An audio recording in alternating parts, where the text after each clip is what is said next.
ರೇಣುಕಾಸ್ವಾಮಿ ಕೊಲೆ ಪ್ರಕರಣದ ಪ್ರಮುಖ ಆರೋಪಿ ನಟ ದರ್ಶನ್ಗೆ ಮತ್ತೊಂದು ಆಘಾತ ಎದುರಾಗಿದೆ. ರಿಲ್ಯಾಕ್ಸ್ ಮೂಡ್ನಲ್ಲಿದ್ದಂತಹ ದರ್ಶನ್ಗೆ ಮತ್ತೊಂದು ಟೆನ್ಷನ್ ಶುರುವಾಗಿದೆ. ಹಾಗಾದ್ರೆ ದರ್ಶನ್ ಹಿಂದೆ ಮೈಸೂರನ್ನ ತೊರೆಯುತ್ತಾರಾ?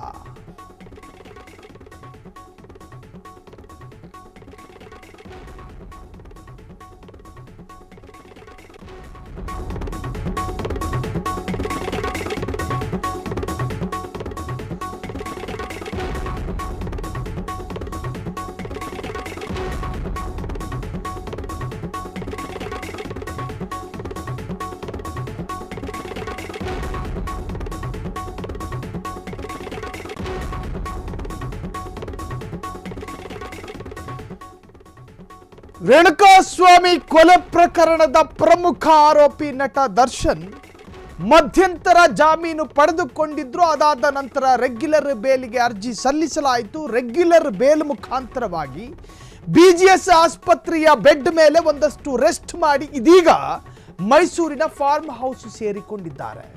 ಆದರೆ ರೆಗ್ಯುಲರ್ ಬೇಲಿಗೂ ಒಂದಷ್ಟು ಕಂಡೀಷನ್ಗಳಿದ್ವು. ಆ ಕಂಡೀಷನ್ಗಳು ಈ ಜನವರಿ 5ಕ್ಕೆ ಅಂತ್ಯಗೊಳ್ಳುತ್ತೆ. ಇನ್ನು ದರ್ಶನ್ ಮೈಸೂರಿನಲ್ಲಿ ಇರುವ ಹಾಗೆ ಇಲ್ಲ. ಹಾಗಾದ್ರೆ ದರ್ಶನ್ ಇವತ್ತೇ ಮೈಸೂರನ್ನ ತೊರೆಯಬೇಕಾಗಿ ಬರುತ್ತಾ? ಹಾಗಾದ್ರೆ ತೊರೀತಾರ ದರ್ಶನ್ ಮೈಸೂರು?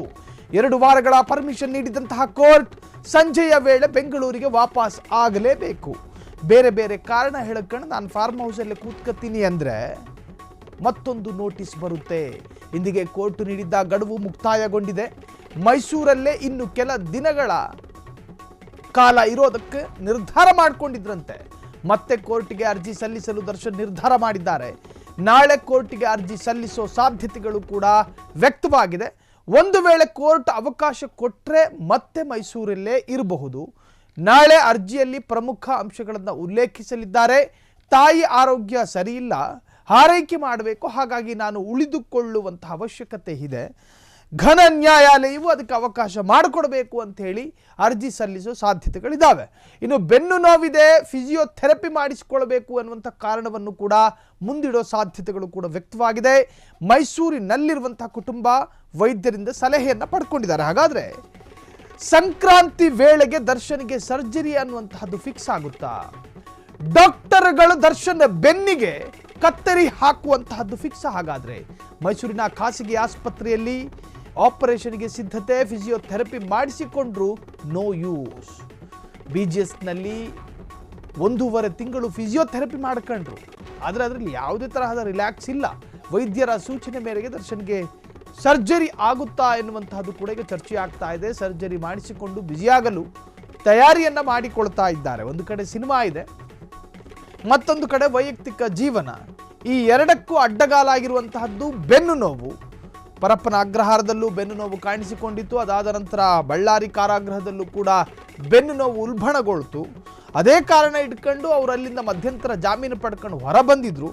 ಬಿಜಿಎಸ್ ಆಸ್ಪತ್ರೆಯಲ್ಲಿ ನನ್ನ ಬೆನ್ನಿಗೆ ಫಿಸಿಯೋಥೆರಪಿ ಮಾಡಲಾಗ್ತಾ ಇದೆ, ನಾನು ಚಿಕಿತ್ಸೆಯನ್ನು ಪಡಿತಾ ಇದ್ದೀನಿ ಅಂತ ಹೇಳಿ ಆಗಾಗ ನ್ಯಾಯಾಲಯದ ಗಮನಕ್ಕೆ ತರ್ತಾ ಇದ್ರು. ಆದರೆ ಆ ಬೆನ್ನು ನೋವಿಗೆ ಶಮನ ಈವರೆಗೂ ಕೂಡ ದರ್ಶನ್ಗೆ ಸಿಗಲಿಲ್ಲ ಎನ್ನುವಂತಹದ್ದೇ ಖೇದ.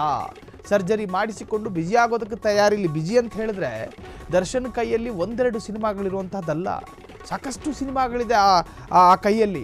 ಸೊ ಒಂದಷ್ಟು ಸಿನಿಮಾಗಳ ಟೋಕನ್ ಅಡ್ವಾನ್ಸ್ಗೂ ಕೂಡ ಪಡೆದುಕೊಂಡಿದ್ದಾರೆ ದರ್ಶನ್.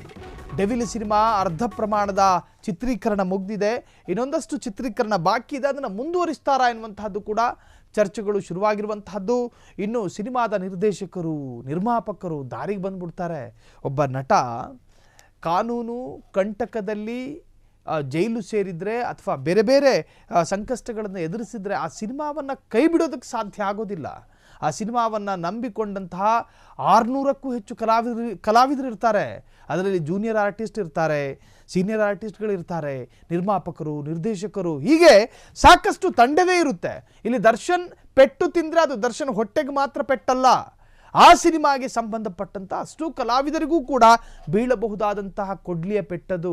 ಹಾಗಾಗಿ ದರ್ಶನ್ ಎಲ್ಲವೂ ಸರಿ ಮಾಡ್ಕೊಂಡು ಆದಷ್ಟು ಬೇಗ ನಮ್ಮ ಡೆವಿಲ್ ಸೆಟ್ಟಿಗೆ ಬಂದು ಬಿಡ್ಲಪ್ಪ ಅಂತ ಹೇಳಿ ನಿರ್ಮಾಪಕರು ಅದೆಷ್ಟು ಪ್ರಾರ್ಥನೆ ಮಾಡ್ಕೊಂಡಿದ್ದಾರೋ, ನಿರ್ದೇಶಕರು ಅದೆಷ್ಟು ಪ್ರೇಯರ್ ಮಾಡ್ಕೊಂಡಿದ್ದಾರೋ ಗೊತ್ತಿಲ್ಲ. ಈಗ ದರ್ಶನ್ಗೆ ಸಂಬಂಧಪಟ್ಟ ಹಾಗೆ ಮತ್ತಷ್ಟು ಬ್ರೇಕಿಂಗ್ ಲಭ್ಯವಾಗ್ತಾ ಇದೆ. ಸಂಕ್ರಾಂತಿ ಬಳಿಕ ಸುಬ್ಬಾ ಸುಬ್ಬಿ ಹೊಸ ಅಧ್ಯಾಯ ಶುರುವಾಗುತ್ತಾ? RR ನಗರದಲ್ಲಿ ಐಷಾರಾಮಿ ಬೋಟಿಕ್ ಹೊಂದಿರುವಂತಹ ಪವಿತ್ರ ಗೌಡ ಸೆಲೆಬ್ರಿಟಿಗಳು ಸಹಿತ ಇಲ್ಲಿಗೆ ಬಂದು ಶಾಪಿಂಗ್ ಮಾಡ್ತಾ ಇದ್ರು. ಸೆಲೆಬ್ರಿಟಿಗಳು ಸಹಿತ ರೇಣುಕಾಸ್ವಾಮಿ ಕೊಲೆಯಲ್ಲಿ ಜೈಲು ಸೇರಿದ ಹಿನ್ನೆಲೆಯಲ್ಲಿ ಪವಿತ್ರ ಗೌಡರ ರೆಡ್ ಕಾರ್ಪೆಟ್ ಬೋಟಿಕ್ಕಿಗೆ ಬೀಗ ಬಿದ್ದಿತ್ತು. ಧೂಳು ಹಿಡಿದು ಹೋಗಿರುತ್ತೆ ಈಗ ಅದ್ರ ಒಳಗೆ. ಸಂಕ್ರಾಂತಿ ದಿನವೇ ಪೂಜೆ ಮೂಲಕ ಬೋಟಿಕ್ ಪುನರ್ ಆರಂಭಗೊಳ್ಳುವ ಸಾಧ್ಯತೆ ಇದೆ. ಸಂಕ್ರಾಂತಿ ಬಳಿಕ ಸುಬ್ಬಾ ಸುಬ್ಬಿ ಹೊಸ ಅಧ್ಯಾಯ. ಸುಬ್ಬಿ ಸಹವಾಸ ಬಿಡೋ, ಸುಬ್ಬ ಸರಿದಾರಿಕ್ಕೆ ಬರ್ತಾನೆ ಅಂತ ಹೇಳಿ ಫ್ಯಾನ್ಸಿಗಳು ನೆಟ್ಟಿಗರು ಸೋಷಿಯಲ್ ಮೀಡಿಯಾದಲ್ಲಿ ಹೇಳ್ಕೊತಾರೆ. ಮತ್ತೆ ಈ ಸುಬ್ಬಿ ಸಹವಾಸಕ್ಕೆ ಬಿದ್ದು ಮತ್ತಿನ್ನೆಲ್ಲಾದರೂ ಎಡವಟ್ಟುಗಳಾಗಿ ಯಾಕೆ ಬೇಕಿವೆಲ್ಲ? ರೇಣುಕಾಸ್ವಾಮಿ ಕೊಲೆಯಲ್ಲಿ ಜೈಲು ಸೇರಿದ ಹಿನ್ನೆಲೆಯಲ್ಲಿ ಈ ಪವಿತ್ರ ಗೌಡ ಇದ್ದಾರಲ್ಲ, ರಾಜರಾಜೇಶ್ವರಿ ನಗರದಲ್ಲಿ ಆಕೆಯ ಮನೆ ಇದೆ, ಜೊತೆಗೆ ಬೋಟಿಕ್ ಕೂಡ ಹೊಂದಿದ್ದಾರೆ. ಆ ಬೋಟಿಕ್ನಲ್ಲಿ ಒಂದಷ್ಟು ಡಿಸೈನ್ಗಳು ಸಿಗುತ್ತೆ.